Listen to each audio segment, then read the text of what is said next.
Hey guys, what's up? It's the Culture Detective here, investigating your favorite albums, and today I'm going to be doing a mini albums review where I review several albums at once. Now, I would like to say that in 2022 and forever, for the rest of my life, I will be doing more mini albums review than I would usually do in 2020 and 2021. And that is because in 2020 and 2021, I was really free. I don't have to go to school anymore. I'm a free man. And so I have lots of time to review albums and talk about them in great detail. But now I'm actually going to college face to face.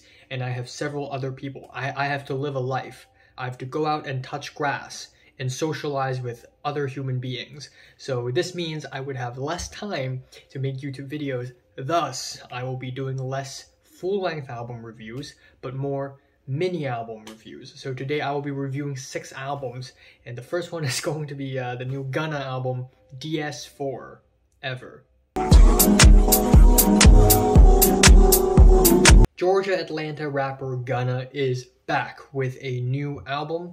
If you know me, you would know that I have never been a big fan of Gunna's music. The collaboration album between Gunna and Lil Baby is one of the most boring rap albums I've ever encountered, but the one that bottomed it off, I guess topped it off, but the opposite.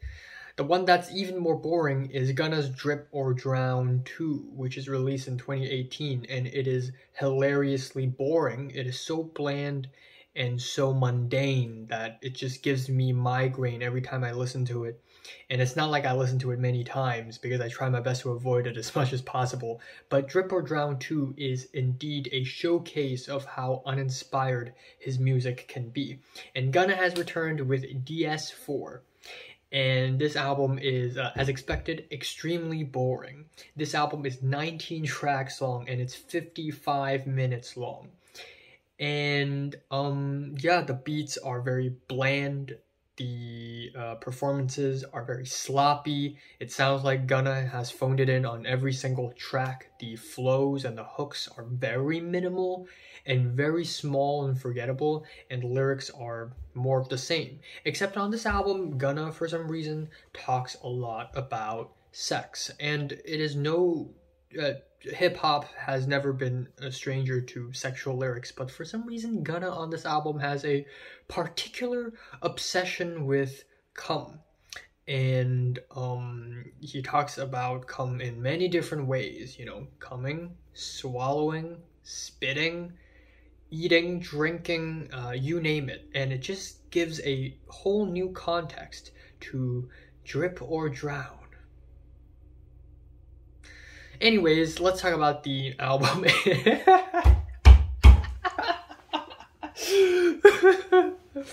Anyways, let's talk about the songs on this album. Private Island is the album opener. It's the flows are minimal and effortless. The beat is sloppy and cheap. It immediately turns me off. Then we have the track Pushin' P, which has become a bit of a meme in January of 2022, and it's just like Gunna has just discovered what alliteration is, because the whole track is just P this, P that, peace, punishment, penis, whatever. And then we have a Poochie Gown, where Gunna disses Freddie Gibbs out of nowhere, which is a low blow, and it just goes to show that Freddie Gibbs is on such a higher level than Gunna in this beef. Thought I Was Playing has these nice psychedelic synths, but that is pretty much the only standout thing about this track. In the overall scheme of things, it means so little. And then we have the track How You Did That with the nice light flute beats, but Kodak Black's performance is just as sleepy as Gunna's performance. And then we have A Lot of Cake, and the beat is a mess. It is total mess, and it is embarrassing. The track Living Wild has the nice ghostly vocals, which is pretty nice, but then again, in the overall grander scheme of things, it means nothing. You and Me has terrible recording because the drums are mixed so loud, and then 25K Jacket is a very boring track because Gunna and Lil Baby comes together, and you know how their music sounds like when they come together. Too Easy featuring Future is another very uninspired track, and Gunna tries to tie the album off with a more emotional ending on the track So Far Ahead, Greater Than Empire, but at the end it is just too little too late, and the whole album is honestly another heap helping of boring rap music that should just die in 2022, honestly. like it's not 2018 anymore. Don't put out albums like this, okay? Please. So yeah, 2 out of 10.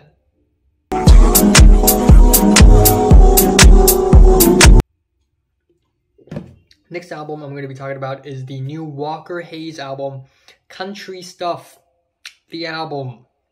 So before this, Walker Hayes has released Country Stuff, which is an EP, but now it's an album. So the album is literally called Country Stuff, the album. And as expected, this is a very overproduced country album. It is bro country. The lyrics are really cheap and shallow, and the production is hilarious because Walker Hayes actually incorporates some trap beats into country, and it is not the first time it's ever been done before. I mean, just look at Sam Hunt's atrocious latest album and Florida Georgia Line's latest album, and then now we have this. So obviously my bar was set really, really low when I entered this album. Plus the fact that Walker Hayes released Fancy Like last year, which is one of the worst songs of 2021 in my opinion. Not only is there a trap beat on top of the country track, which sounds hideous, but also the Applebee's references is just cringy as hell. But to my surprise, this album is not as bad as I thought it would be. Now, obviously, there are still a lot of tracks that I dislike. The track Life With You is... this is a country track with a hip-hop styled production, and it's written on top of Canon in D. And then we have the track You Girl, which I think is atrocious. It is a corny, dirty, flirty guitar song. You girl, what's up? I'm a country boy from the farms and the barns.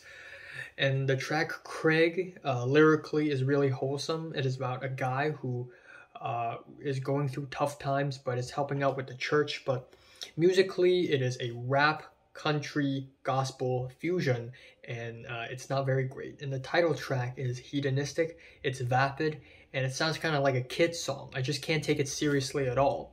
However, there are a lot of good tracks as well. Drinking Songs, the album opener, starts off with hand claps, some simple guitars, and lyrically, Walker Hayes show a lot of conviction. And on the track AA, which I didn't really know what it stands for until I took my psychology course. I think it means Alcoholics Anonymous, but it is a rowdy country track, and lyrically, Walker Hayes talks about being a father, trying to keep himself out of AA, and some wholesome lyrics I really like. The track What You Don't Wish For is a ballad about chasing after your dreams, and the track I Hope You Miss Me is another really simple and sweet ballad that doesn't sound all that bad. And the ending of the album, What If We Did, is a very lovable ending with bright guitars, a nice vocal duet, and overall this album is not that bad. But that being said though, it is still somewhat bad. And, you know, it's definitely better than I thought it is. So at least that's the plus of the album. So yeah, 4 out of 10. My favorite track here is probably Drinking Songs, and my least favorite is You Girl. Fancy Like is obviously terrible, so you know there's no denying that. The third album I'm going to be reviewing today is Vale-Smith Chorusgate. Vale-Smith is a British electronic artist, and Chorusgate is his latest album. And he's not very well known actually, and I didn't even know that when I listened to the album, but I listened to the album and I thought it's actually pretty nice. It is a delicate and elegant electronic album with a lot of interesting sound play, and at first I liked the album and I gave it a 4 out of 5 on Radio Music, and Vale-Smith himself actually messaged me thanking me for rating it a 4 out of 5. But At that point, my opinion on the album wasn't finalized yet, so I felt really, really, really bad when I lowered the 4 to a 3.5 star. But that being said though, I still really like this album. I still think it is an awesome electronic album, and if you're into electronic music, check this one out, please. But yeah, Ceramic Skies, the album opener, has these metallic bangs, which is really nice. A breathy, chopped up vocal sample, glitchy pianos. It is sweet, it is shimmery, and it is just a great opener. Hang Tight has a really nice bouncy texture, some off-tune synths, and it has a nice video game aesthetic. Looper has the wobbly, wonky texture, and I really love the inclusion of these bubble sounds that's just bubbling underneath. Veracity in the Warehouse is a track that slaps the hardest on the entire album. And Setting Sun is one of my favorites on the album. It is off-kiltered. I love the reverby keys, and it's definitely one of the most interesting sounding tracks on the album. But overall, I don't think the album is that great or anything. He still has room for improvement. A lot of the tracks here sound pretty by the numbers in comparison with other electronic artists in the field nowadays. The track Think Lavender and some other tracks as well has this very strong hip-hop flavor to it, which is nice, but I hope it develops somewhere interesting actually. And the most played song on the album, Tethered to Us, has a little bit over 1,000 listens, which is a little sad. I don't think it's a great track, but definitely deserves more listens. So yeah, feeling a 7 out of 10. Favorite track here is Setting Sun. Least favorite is I don't even know. Fourth album I'm going to be talking about is the latest Daniel Sun and Future Wave album, Sun Tzu and the Wave Gods. Sun Tzu. So it is a hardcore rap album, and the album cover looks like this. So obviously, of course, I was intrigued, and turns out there is nothing Chinese about this album. It is pretty much a solid meat and potatoes, jazzy, hardcore rap album, and it is not bad. Daniel Sun is a rapper from Toronto, and Future Wave is the producer, and the beats are really nice. They're relaxing, they're jazzy. I like the shouty delivery. They're very solid. The beats are really crisp and old-schooled. They have a huge late 90s, early 2000s flavor to them, which is really nice. And some of my favorite tracks here are Full Moon, Field Trips, and Hallelujah, which has these ethereal and atmospheric trumpets, which is really nice. But that being said though, I think this album is far from perfect.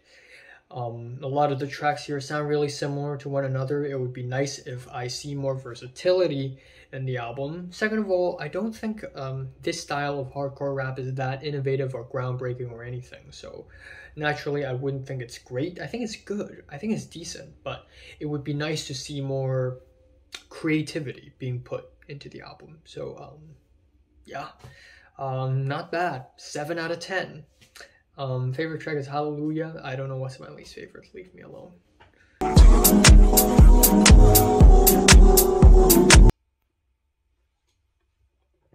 The next album I'll be reviewing is the new Boris album, W. Boris is a rock band from Japan, and they have been putting out albums after albums after albums for decades already. They have released a lot of classics under their belt. They have released drone rock, stoner metal, dream pop, you name it. They are extremely versatile. But anyways, they have returned with their 27th LP, W, and I have previously reviewed 2 of their albums. No, released a couple of years ago, which I think is a very awesome, droney, sludgy album with a lot of interesting experimentation and catchy riffs. And then last year, in the beginning, they released 2020 RIP with the drone outfit Merzbow, which is also from Japan. And together they released an album that is like dream pop and art pop, but dipped and drenched in droney, thick coal tar, which is a very interesting way of making this type of music. But anyways, Boris have returned with W, and it's it's alright. It's alright. A lot of people dislike this album because indeed the drones on this album are rather thin and mediocre in comparison with the two previous Boris albums. But that being said though, I don't think it's that bad. I honestly don't think it's that bad. There is still a lot of interesting musicianship in this album. The album opener, I Want to Go to the Side Where You Can Touch, is pretty much a continuation off of the last track on No, with the light guitar drones. It's cold, it's eerie, it has these whooshing noises, and that being said though, it is pretty by the numbers for Boris standards. And then with Isolina, which has these faint and slow art pop singing, mixed into ambient drone, pretty much similar to what Boris did with Merzbow on last year's album, except this one is more toned down, and the whispery vocals really didn't do all that much. But then we have Drowning by Numbers, which is like Isolina, but more groovy and unhinged. I love the buzzing drones, I love the breathy vocals.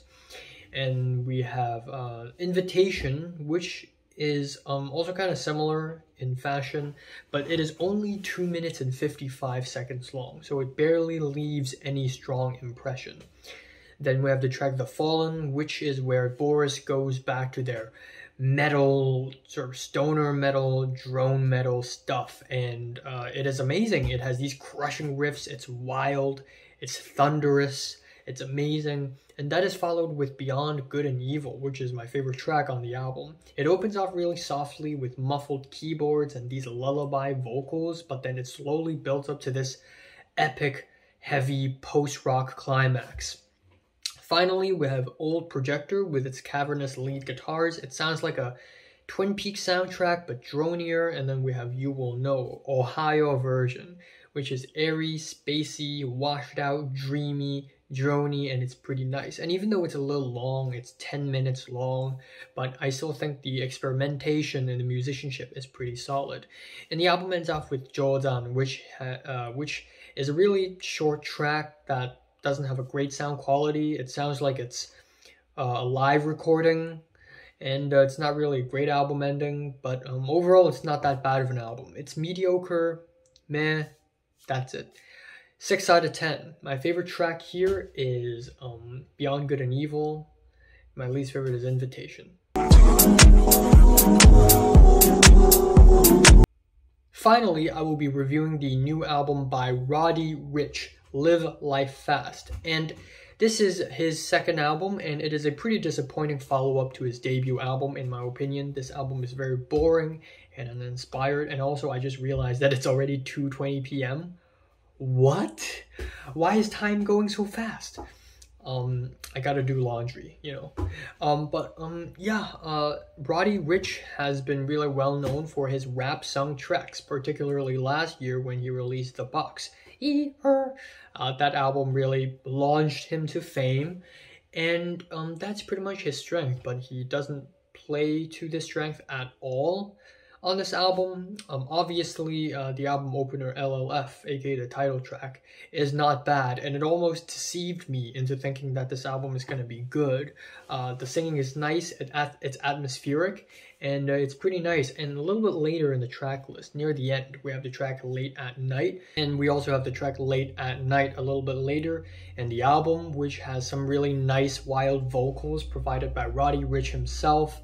It is solid, it is meat and potatoes, and it is quite nice, but the rest of the album is just kind of boring.